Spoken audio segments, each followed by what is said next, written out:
దీనివల్ల రాష్ట్రమే కాదు దేశవ్యాప్తంగా అన్ని ఆలయాలు ఈ పని చేస్తే ఎంతమంది బాగుపడతారు. ఇది దీని తర్వాత దేశం మొత్తం చెక్ చేశారు ఎక్కడికక్కడ నెయ్య సరిగ్గా ఉందే లేదా అని. నేను అప్పుడు అదే అనుకున్న, భగవంతుడి సంకల్పం ఇదేనేమో, ఎవడికాడు స్వార్థంతో సరైన క్వాలిటీ చెక్ చేసుకోకపోతుంటే స్వామి గుర్తు చేశాడేమో వెంకటేశ్వర స్వామి తనకి తాను ఇబ్బంది పెట్టుకుని అని అనుకున్నా నేను. ఇప్పుడు ఇప్పటికైనా సరే మనం ఆ భగవంతుడు నిర్దేశాన్ని అమలు చేయాలి. ఇక్కడ ఇప్పటికీ ఇందులో ఒకటి ఏంటంటే రాజకీయ ప్రయోజనాల కోసం ఇక మానేయండి.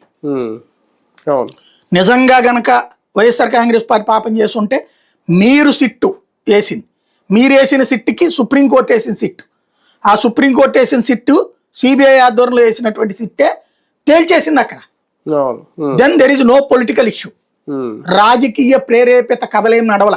ఇందులో చెప్పింది ఏంది, మనం క్రిస్టియన్ అయినటువంటి జగను మతాన్ని దెబ్బతీయడం కోసం, హిందూ విశ్వాసాలను దెబ్బతీయడం కోసం చేశాడన్న ప్రచారం చేశారు.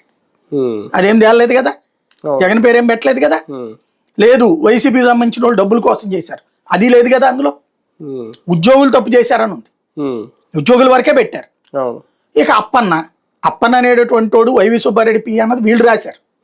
వాడికి అసలు వైవి సుబ్బారెడ్డి పిఏగా ఏ డిజిగ్నేషన్ లేదు. వాడు ఏదో అక్కడ ఆంధ్ర భవన్లో పనిచేస్తాడు ఢిల్లీలో. వేమిరెడ్డి జీతం వేస్తారండి నెలలాడికి. వాడు తిని ఉండొచ్చునేమో, వీళ్ళతో వాళ్ళకి ఏమైనా కాంటాక్ట్ కుదిర్చా ఉద్యోగులు, వాళ్ళకి కుదిర్చే